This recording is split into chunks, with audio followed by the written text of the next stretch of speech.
Good afternoon, everybody. My name is Suzanne Ross. It's Dr. Suzanne Ross. I'm a clinical psychologist and educator. Have worked in the New York City schools and public institutions for many years, and now still in private practice.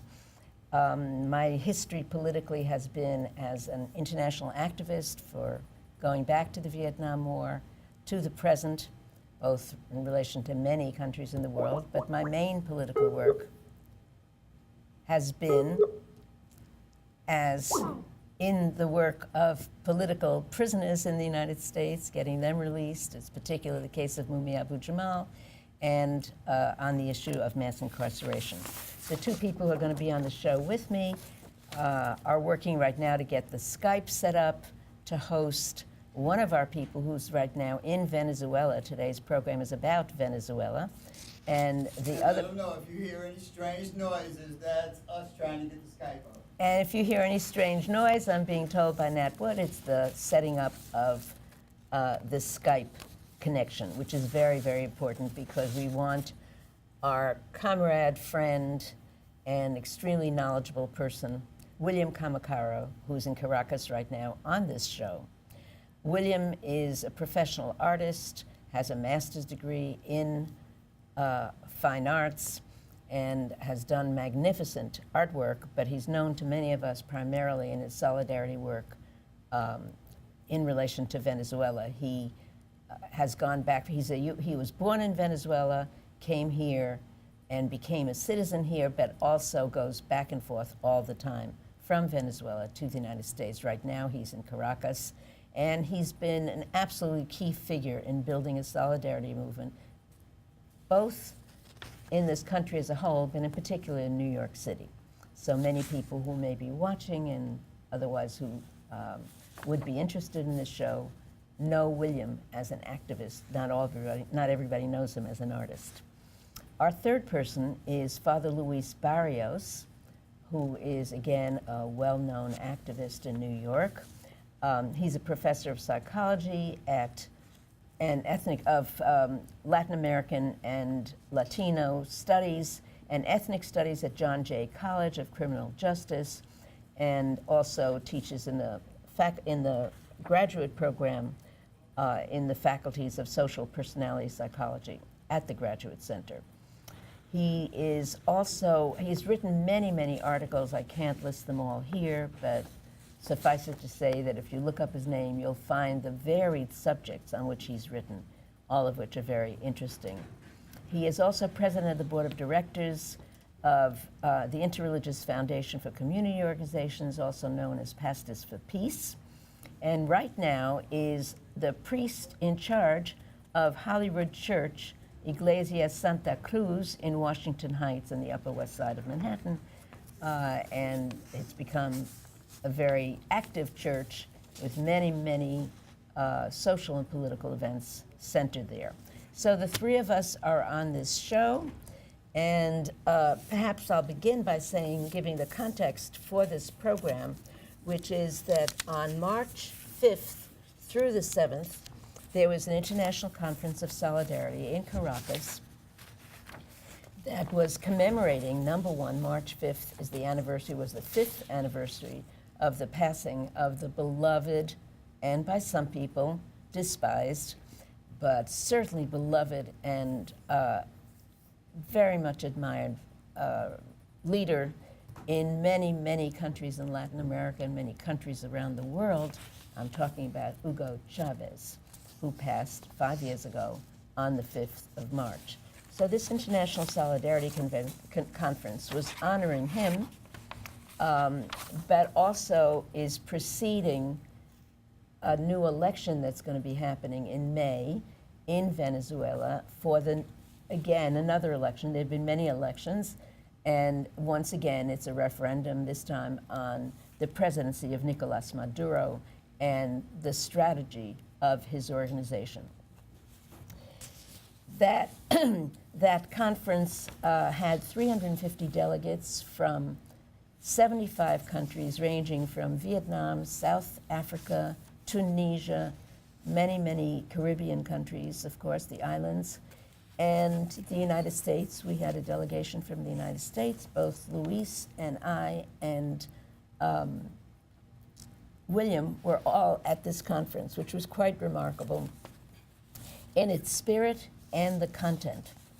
At the same time that we were meeting, in fact, the day before we met, ALBA, which is the alliance that originally was started by Cuba and Venezuela, an alliance of Bolivarian solidarity, which is what many of the organizations in Venezuela are named after Simon Bolivar, so that's where the Bolivarian, sometimes people think it's Bolivia, but it's not Bolivia, it's Bolivarian, meaning in the tradition of the great independence fighter of Latin America, Simon Bolivar.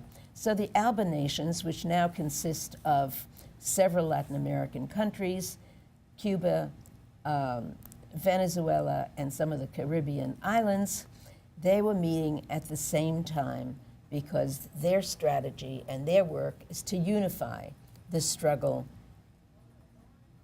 not exactly against the United States domination, but yes, it is. I should say that it was meant to develop an independent strategy, independent economy ultimately, from US control, which is a tall order in Latin America.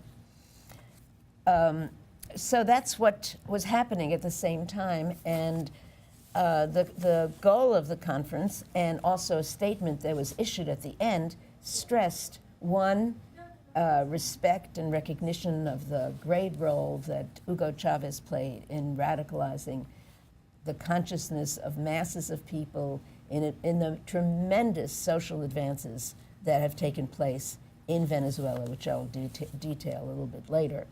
The conference issued a statement, the delegates issued a statement at the end that emphasized solidarity with Chavez's vision with President Maduro and with the struggle against US intervention, particularly at this moment when there have been so many threats that the United States might either affect a regime change through their wealthy right-wing allies in Venezuela, or actually possibility of some kind of invasion, and people have talked about from Colombia or wherever, but the threat of US intervention in one form or another is real and colored much of this conference.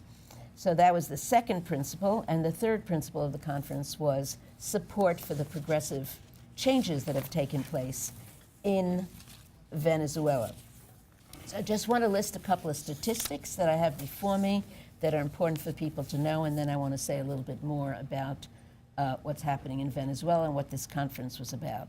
So in 1999, when Hugo Chavez became president, the Venezuelan Constitution was established, the new Venezuelan Constitution, which guaranteed every Venezuelan the right to a fair wage, health care, a secure food supply, and guaranteeing the rights of indigenous people, protecting the environment, protecting and promoting women's rights, and much more. It's a very radical, very important constitution that the right-wing forces have tried to discredit and undermine. And when there was a brief coup, a very briefly lasting coup in 2002,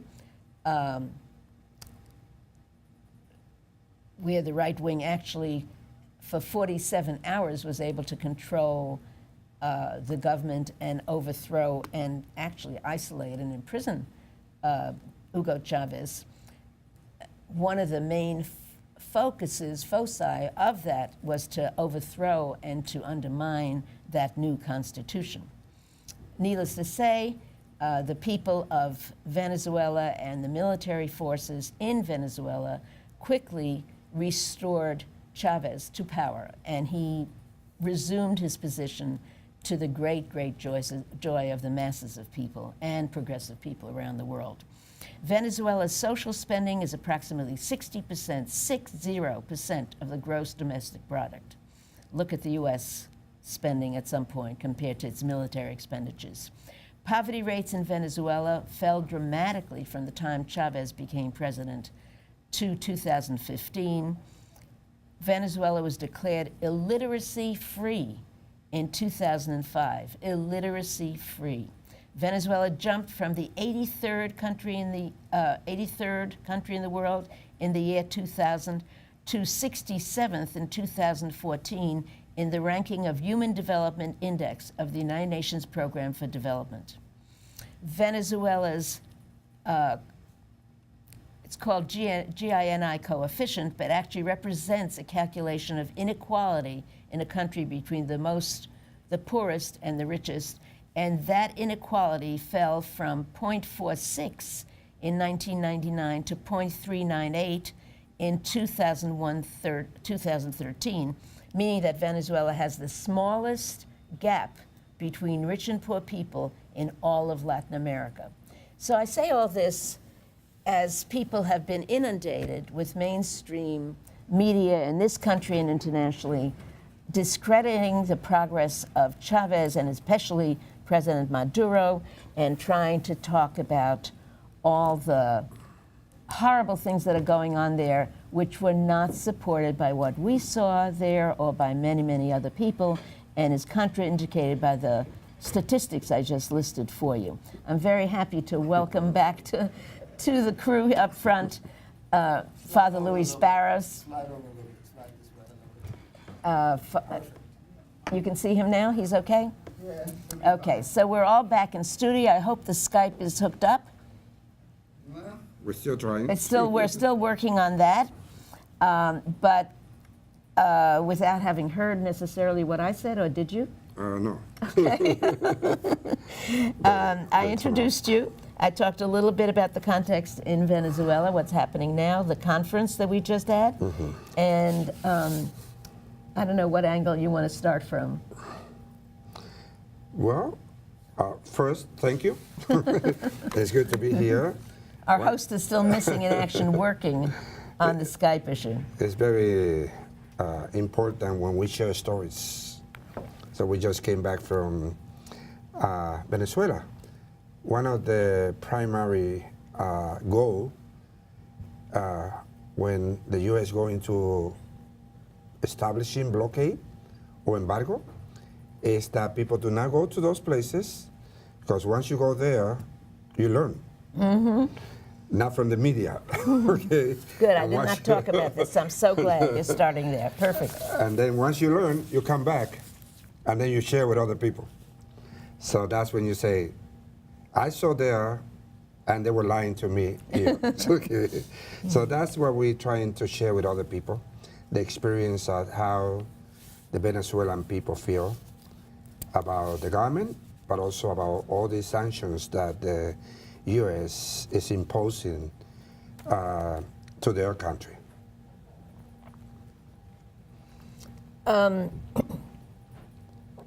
you say something about the sanctions, a little more about the effect of the sanctions on Venezuela? Yes. Well, one of the things that I always go into clarifying is that the difference between blockade and embargo. This is not an embargo, it's a blockade. Embargo is when the two countries, in some kind of bilateral decision, I don't talk to you, you don't talk to me. I don't negotiate with you, you do not negotiate with me. Because it's a unilateral decision coming from the USA government, because the Venezuelan government want to continue having negotiation and business with the US, but fair business and fair negotiation, okay? Not this kind of oppression that they're trying to establish. So we've been calling this a blockade, similar to what's going on against Cuba and other countries. So it's a very unilateral. And the whole point of the blockade, always from a political perspective, is because there is not enough power inside to collapse the government, you have to do something from the outside. And that is why we say that the real opposition to the Venezuelan government is the USA government. So they do all kind of political blockade, economic blockade, cultural blockade, social blockade. So it's a complete blockade to isolate the Venezuelan experience and also to collapse the government because the USA government do not sympathize with this government. So it's not about national security, it's not about democracy, it's not about human rights. It's about how to overthrow a government that they do not sympathize.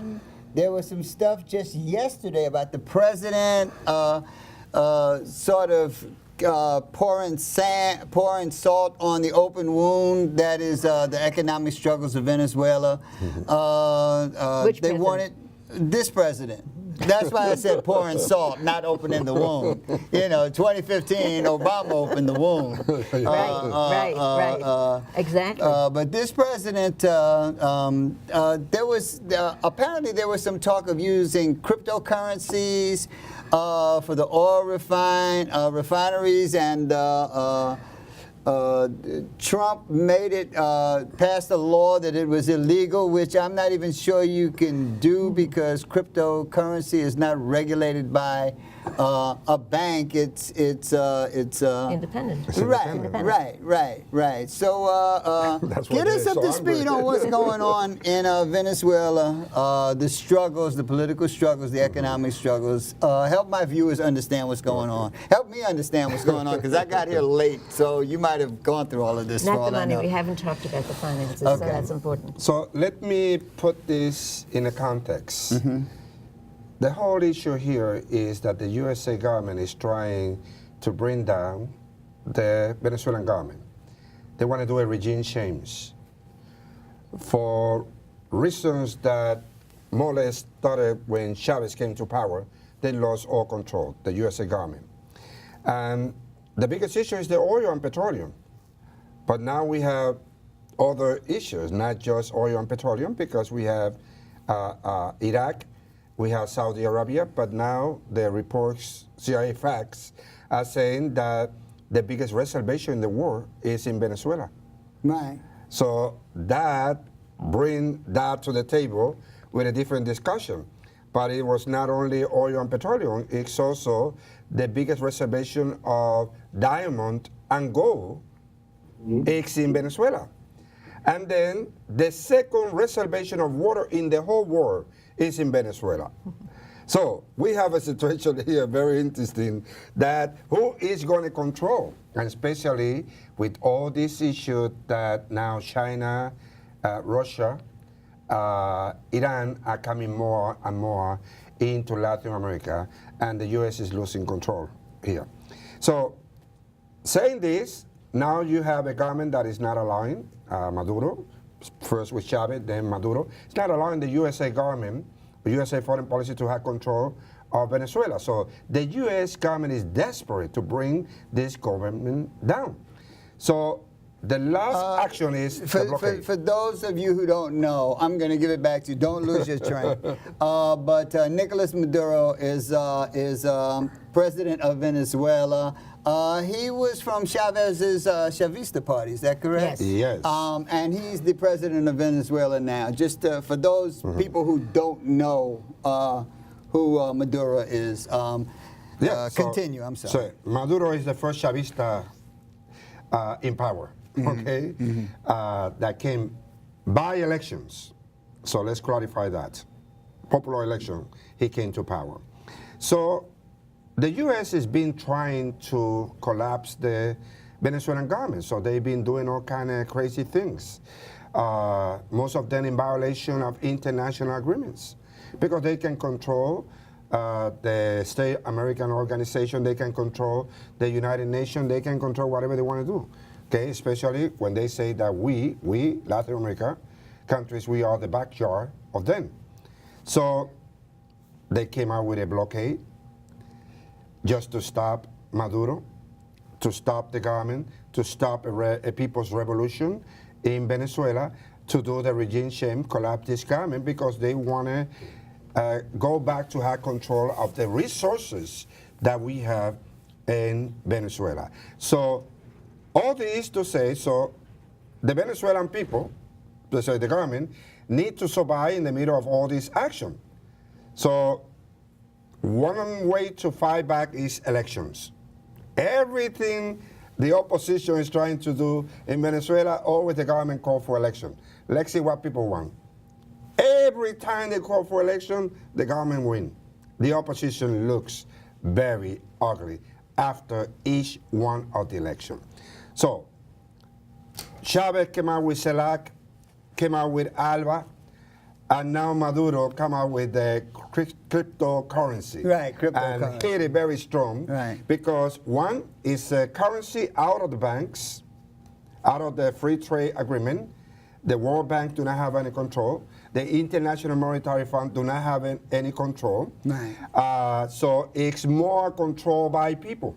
Right. And if you look at this reality, all these people in this bank started putting pressure immediately on Trump, and Trump come from nowhere. This is it. Part of the blockade is that it's illegal to do business with the cryptocurrency, which is the petro, that Venezuela is coming into the market. They trying to stop, trying. They're not there yet. Because one of the biggest contradictions is this is a capitalism system. It's about money. And when people see money, they can betray the policy. Cryptocurrency, what we used to refer to as Bitcoin, but it's grown exponentially since then. It's one of the highest traders on the stock market. Now everyone is investing in cryptocurrency. But also what is behind. And they don't know how to tax it, regulate it, because it's an online, it's a virtual currency as opposed to a physical currency that's controlled by Citibank, Bank of America, the federal... all these banks are crying. Right. Wall Street is crying. So now they put pressure on Trump, and Trump came out with this thing that it's illegal to do business with cryptocurrency. Right. But it's the whole issue, again, to stop Venezuela. Venezuela came out with this strategy to bring back the economy from the collapse that they're suffering. So every time they do something, the U.S. is coming with something else. Right. And vice versa. Every time the U.S. does something, Venezuela does not sit quietly as it's being attacked. So this challenge, monetarily, is huge to U.S. control, because Venezuela, the vice president of, not the vice president, the foreign minister of Venezuela was just in India, just a few days ago, negotiating with India financially for a new financial. All over the world, people are looking at this.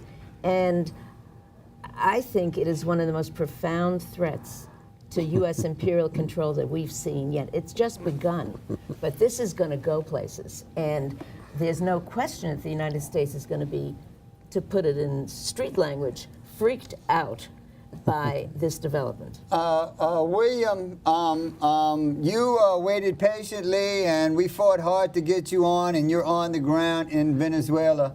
But you have to be cognizant of the fact that whenever there is a threat to the United States hegemony in terms of economics, they resort to violence.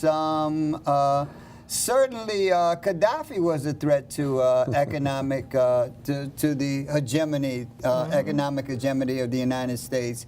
And they took great pains to eliminate him personally.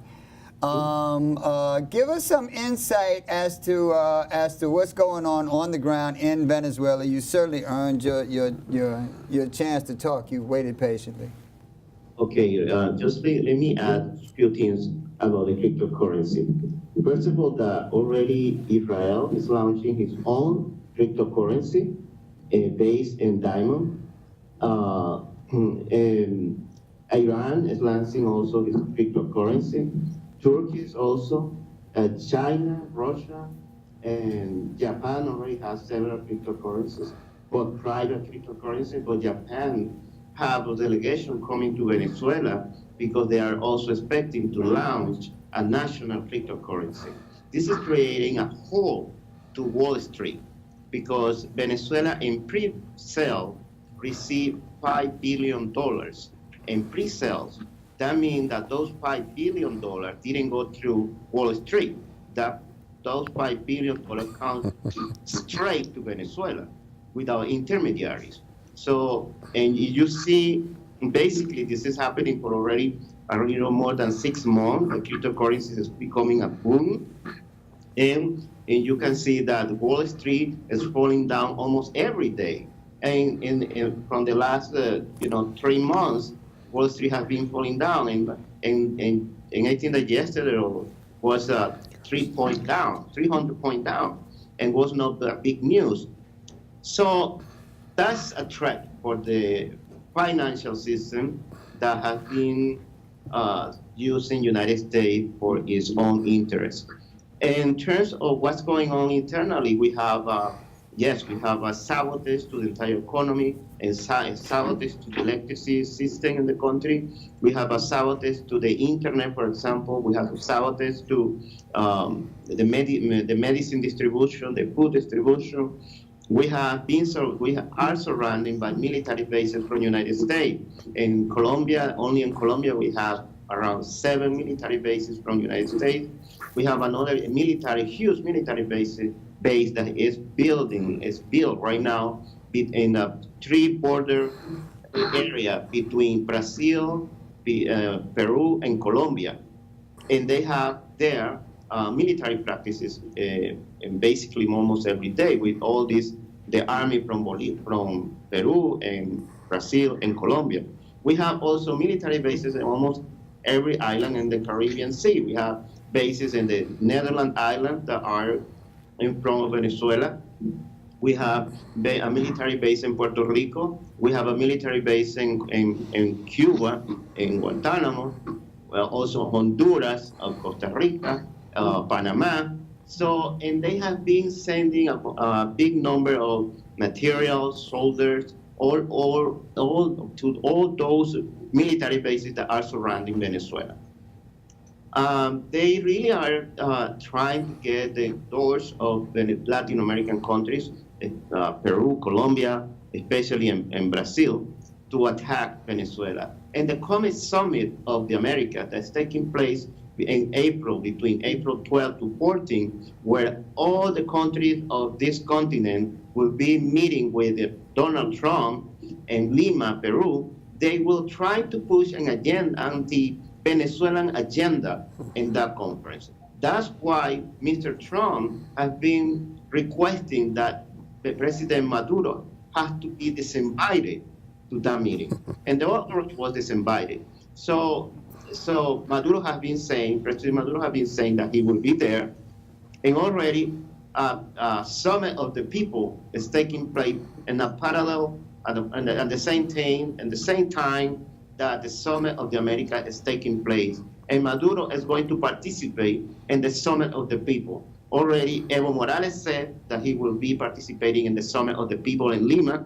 And also Daniel Ortega said the same thing. And we are expecting to see other presidents of the continent to be participating in the Summit of the People. Again, the Summit of the America, that is just a summit for United States that respond to United States interests. Hello? Yeah, no, we're listening to every word you say. We're hanging on to every word you say. Father Barrios, would you like to add anything to what Williams just said? Yeah, I want to emphasize again the issue when a country like the U.S. organizes a blockade against a country like Venezuela. Because some people say, but it's hurting the people. That's the point. You need to make people miserable inside so they can give a hard time to the government or they can bring the government down. That is the whole point. They count this activity as casualties of war. It's necessary, this sacrifice, to gain what we want, have control again. And then the other issue, going back to what William was saying about the cryptocurrency, the oil, gold, and diamond is behind this cryptocurrency in Venezuela. That's a lot. because here in the U.S., practically we just running paper money, Right. okay? Paper money, because we don't have a way to back up with gold. We have a very serious crisis, and that's why the external debt that we have is incredible. But most of the regular people have no idea what the government is doing. Okay? And then together with that, it's just like going back to this classical book of Noam Chomsky, Manufacturing Concerns, say, or going back to Malcolm X's statement when he say that if you're not aware, if you just stay reading the newspaper, you're going to end hating the victims Right. and praising the oppressor, Right. because you're going to get the wrong message. And that's what's going on. People have idea here in the U.S. with all these think tanks ideas. They produce ideology. They produce the ideas what people are supposed to believe about Venezuela. But what is good is people in the U.S. have no idea what the hell is going on inside the U.S. Forget Right. about when it comes to deal with a foreign country. Right. One of the points that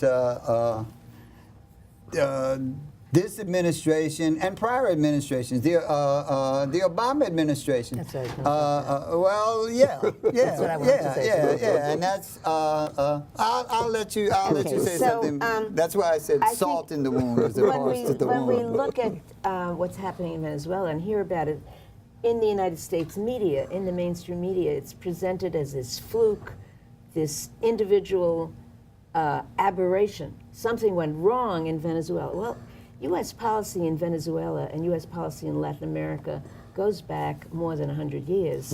Right. And the U.S., the Monroe Doctrine, still, which defined by the U.S. government at that time in 1823, Latin America as its backyard. That conception that the U.S. has the right to control what goes on in Latin America is historic. And when anything happens in Latin America, whether it's in Cuba or Venezuela or Bolivia or anywhere, it is considered a challenge to this self-created right, self-appointed right of the United States to control Latin America.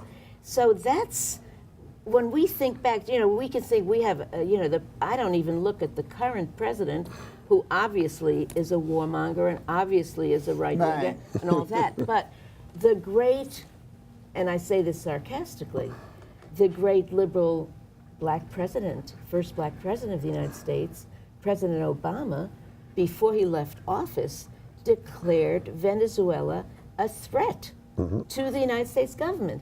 I mean, you got to look at the army, the military forces of Venezuela versus the military might of the U.S. empire, and people at the time said, what?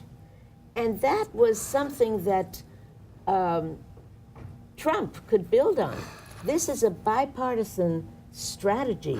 This is a historic strategy of the U.S. to control Latin America. And any attempt in Latin America to declare independence, whether it's through ALBA, whether it was originally in the 1959 around Cuba, and miraculously, and to the credit of the Cuban people and the Cuban leadership, that Cuba has survived, we have every one of these challenges is considered a life or death issue by the United States. And when you had Fidel Castro and Hugo Chavez at the head of two governments collaborating strategically as they did on medical care, on health, on education, on so many issues, and foreign policy, and created something like ALBA, whoa, whoa. And I just want to say that, again, to remind people, because it's not that long ago, I remember when Rockefeller was governor, Nelson Rockefeller was governor of New York State. Nelson Rockefeller, when he traveled to Latin America, had stones, was pilloried with rocks. He was so hated. The Rockefeller family was the oil dominance of Latin America by the United States. The Tillerson, the Secretary of State, Was that a title? Former secretary. Former, you know, you have to say former to everybody in U.S. government these days. That's our mobile. Wait, let us hopefully say the former president of the United States. Amen. Well, it's hard Let to- us say, Amen. let us say the Achoo. former all of them. Let's say the former all of them. But Tillerson has the chutzpah to show up in Latin America as an oil man himself, and challenge Latin America to follow the U.S. rules. He's talking about his corporate oil corporation rules. So the agenda and the issue of economic control, which is lost in U.S. propaganda against Venezuela, is up front in the U.S. leadership's mind, in corporate America's mind. The money issue, the control of oil, the control of resources, and I was amazed to find out about these additional resources, which I just found out about, of oil and diamonds. This is what, excuse me, expression, this is what imperialism is about controlling the resources of the world, a small minority able to control the resources that are produced and should be owned by the masses of people of the world. Very nice. I think just to piggyback on your point, for all intents and purposes, I think the die was cast in 1502 when they sent oil to Charles V in Spain to work on his gout. As soon as the European power structures. And we talked about this last week, that there are nuances between which European colonizer invades your turf. Certainly there are nuances to the French and the Spanish, as opposed to little differences in the English or the Dutch. They all have the same ultimate agenda that is complete and total control, but they do have little nuances, and those nuances go hat in hand into the way we think and the way we absorb information and who we believe and who we don't believe, the slave mind, so to speak.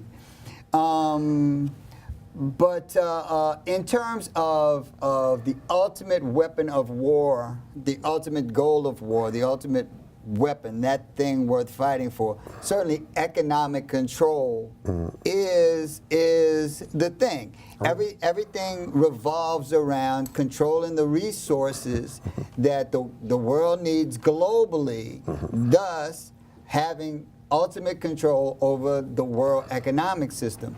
And as you mentioned, Hugo Chavez, Fidel Castro, Muammar Gaddafi were leaders who had a populist movement, because a lot of this boils down to two opposing armies. The army of the people, what benefits the people, and the army of those who would control the people. Heads of corporations, Rex Tillerson, Donald Trump, Barack Obama. Because whoever is the president of the United States controls the greatest empire in the history of the world.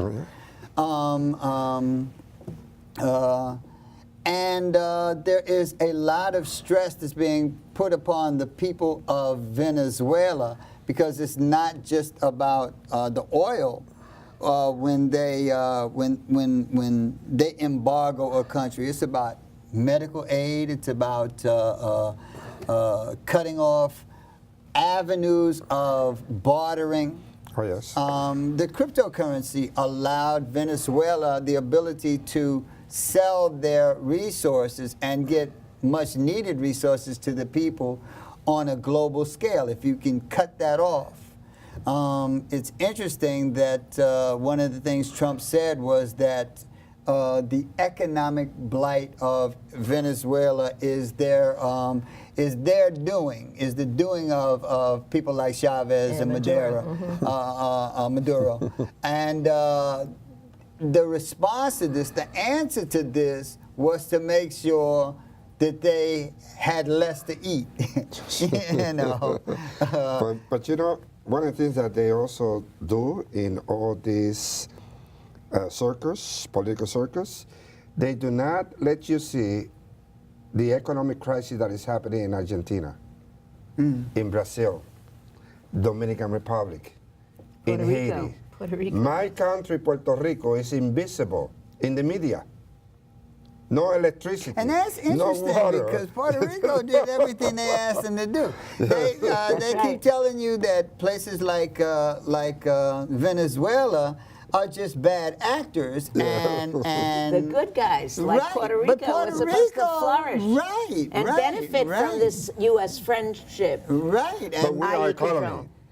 They Well, want to yeah. bring back Venezuela again to become a colony of the U.S. right. So with us as a colony, they can clean the whole floor.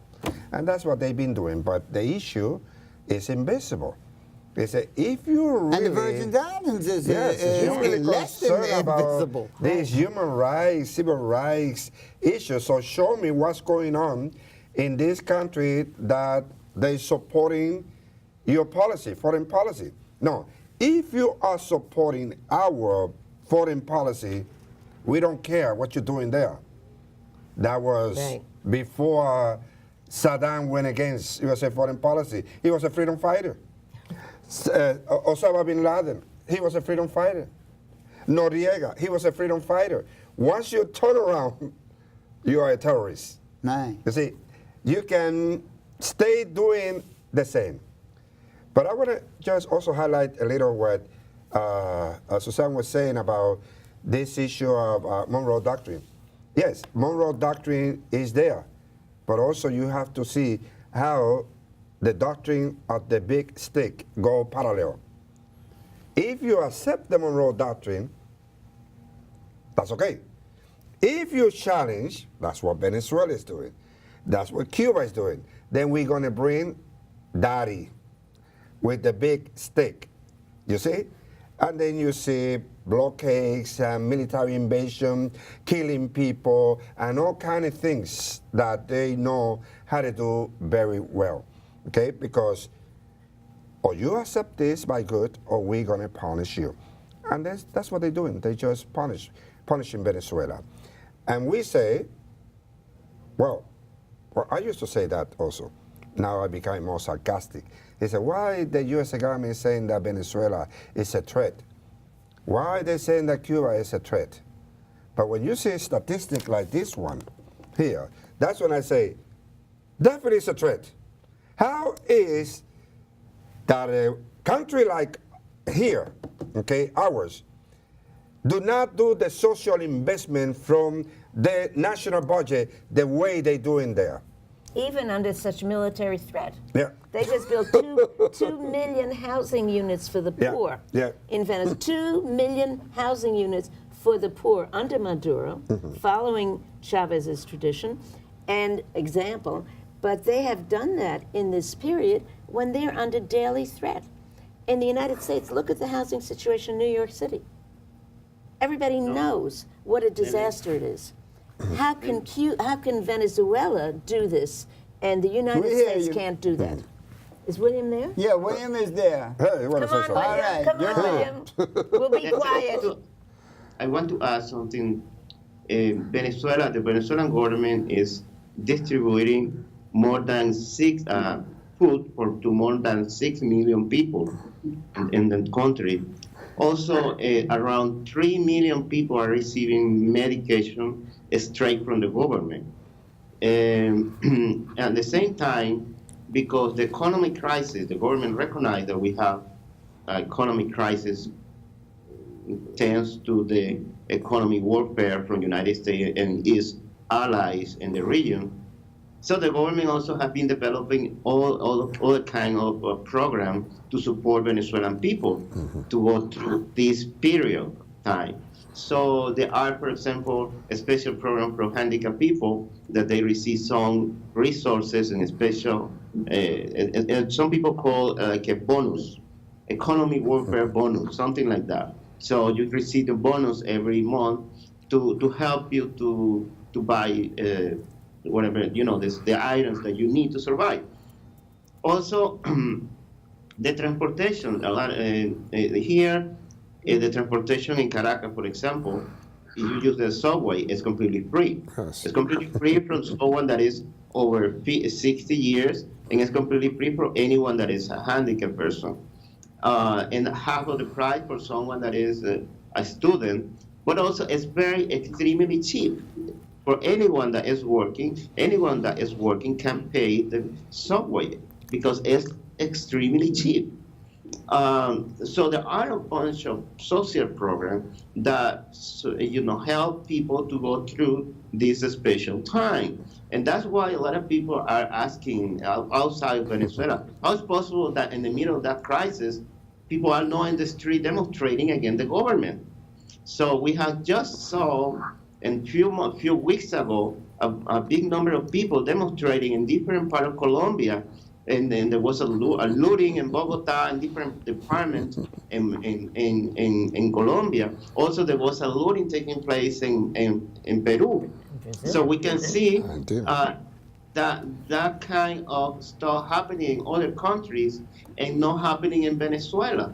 So when that happened in Venezuela, curiously, because sometimes happen, curiously it's organized by the right wing. And you pay attention and you read very carefully news between lines, you will see that those people, those places that are looting and are attacked, are places where the government is storing food to distribute to the poor people in the country.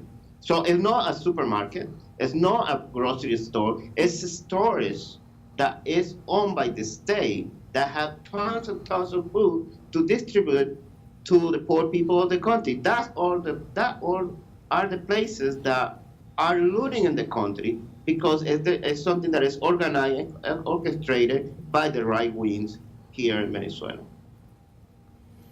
The nations of the world. I know in Cuba, the Cuba embargo was basically the United States, Israel, and some little rock floating in the water from World War II. But this was enough to keep an embargo going for half a century. Which countries are aligning themselves with the United States, and which countries are in opposition to the position of the United States? Well, in Latin America, you need to understand that there is like a turnaround with all these legislative military coup. So now you have Argentina running this campaign. You have Brazil. You have Honduras also running a part of this campaign. You have Mexico, okay, Colombia. But they have right-wing governments that in some way respond to the interests of the USA government. But let's say let's explain. How did this is different from 10 years ago. Oh, yes. So why Definitely. these right-wing governments in Latin America, where they're talking about Argentina or Brazil or Ecuador, or, how did they happen? They weren't there 10 years ago. What's happened that's changed the dynamic in Latin America? Well, let's say, for example, Paraguay and Brazil had two very interesting coups that came out from the legislators. Once you had that, which is what they've been trying to do against Maduro in Venezuela. Okay, so you have the opposition controlling this particular power. So let's do things in a way that we can get rid of the president. But it's not being successful. That's why the constituency assembly that people put together in Venezuela, and now they're angry, those from the opposition, because more than 8 million people went out voting and say, you're not doing things the way it is, we're going to create something parallel. So it was a very excellent strategy that came out of the Venezuelan government. That do not happen with, in Argentina with Cristina or with Vilma, in Brazil. Oh, they did it. Or the issue in Paraguay. So you don't see right now these military coups, okay? But you still see the coups, okay? Which is very important. Look at what happened in Honduras, okay? They overthrow the president, they validate being in power, and they stole the election. He was And at the what- conference, by the way.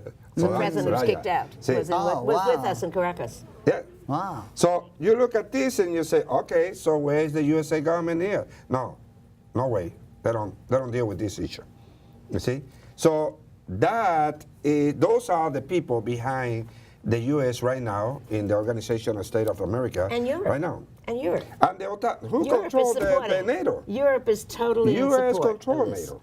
But this thing about Latin America, that shift, and maybe William can comment on it, that shift is profound that happened because the fact that there was such a progressive government in Ecuador, in Argentina, in Brazil, that these have been overthrown, undermined, what the United States is trying to do in Venezuela. It is already done in some of those countries, and now they're aligning themselves with the United States. So this is a Latin America-wide strategy of the United States. We can't just look at Venezuela. We've got to look at the whole At the continent general, yes. and the whole context in which now the United States has these allies. Lula was not an ally of the United States, but they're trying to make it that he never gets elected, even though some people may have watched it on Democracy Now! Yesterday, even though he is clearly the most popular figure in Brazil, and everybody says he would win, and they're trying to make it impossible for him to run. So I would like to hear from William about this because he pays attention to all of Latin America and reads everything and watches everything in sight. Hey, William. Yes, thank you, Suzanne. I just want to mention that there is a club, the Lima Club, that is formed by 13 countries that has been in pushing from USA agenda against Venezuela in the region. A few days ago, the ALBA countries met, and they signed a paper, a document, saying that Venezuela has the right to be part of the Summit of the America. We are talking that 14 countries in the region signed a document requesting the Venezuelan presence in the Lima Summit. So almost all the CARICOM signed the document.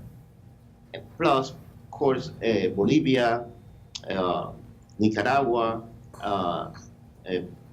Uruguay signed the document. And no, Uruguay no, because Uruguay is on the ALBA. But Bolivia is part of also of the ALBA, and Nicaragua also signed the document. And it's a very interesting thing because Hold up for a minute, William. Sheila, leave it running because we started late, so we're going to leave this running because we're going to air this again. So do not stop this. Stop the recording at 58. Just let it continue to run for another at least 5 or 10 minutes, at least. I'm sorry, William, I cut you off, but I didn't want you to get cut off. So continue your thought. Don't cut us off, Sheila. So there are two groups, I said. One that is the Lima Club, formed by 13 countries, and the ALBA countries, that is opposing to the USA agenda in the region, and is requesting the Venezuelan presence in the Lima Summit, and the Summit of the American that is taking place in Peru this coming April between 12 to 14 in Peru. So this is very important to know that Venezuela is not completely alone, despite the United States has been able to impose its agenda in Argentina, Brazil, and Paraguay, and also in other countries in the region. So the other thing is you also need to know that Venezuelan people, just a few days ago, I was in a commune, that is a way of organization, popular organization, and I was able to meet with some of the spokesperson of the commune that is called a Revolutionary Explosion. So, and when you see that the main spokesperson of those communities that are located in the poorest area in the country are, for example, a gay person that was treating badly than the last, during the decades when the right wing were taking power here in Venezuela, of women that were suffering from domestic violence, that were not recognized, that the work as a homemaker was not recognized in the past, and that now it's recognized by Venezuelan constitution, and that they receive payment for their work. That, when you see people that were discriminating and were completely outsider of the side of the society, of the society. So when you see them being a spokesperson of the community, dignified by the Bolivarian Revolution, you see that's why also the movement is very strong and behind the government of President Maduro, because those that have been displayed, that in the past were displaced and ignored, now have been dignified and recognized by the Venezuelan government. I'm not quite sure. I generally understand the strategy of hegemony. But some of the strategies in places like Latin America confuse me. Simply because I don't see if Venezuela did every single thing that the United States asked them to do in exactly the way they asked them to do it, the end result is still the best they can hope for is vulture capitalists like Puerto Rico. It seems to be any movement of the people has to be squashed, irrespective of whether or not it's economically sound or not. Am I? That's the stage we're at. That's the reality of U.S. domination at this moment in history. It's not the same at every stage. There were periods of time when the U.S. economy was stronger, when benefits to people were not, the oppression of the people of this country wasn't as intense as it is right now. Things change. It's not, what's the word? Like, it's not a straight line. Right. There are ups and downs. And right now, the U.S. is obviously, and again, I want to hear from William, because he really knows a lot about this. The U.S. is obviously in desperate straits, economically, diplomatic. If you have to have a government run by somebody like Trump, and who fired, on top of his policy, on top of what he represents in every way, that this madman fires his own people. Every day you read about someone else being fired. I mean, really good despots too. They do their job. They're not like they're traitors to the agenda of U.S. hegemony. The desperate agenda. So with all of that happening, you know that the United States is in desperate straits. This is not the same United States of post-World War II. It just isn't. And, it's not a Roosevelt presidency. It's not even a Clinton presidency, or the contrast even to Obama, even though I was saying there's a huge continuity in all this.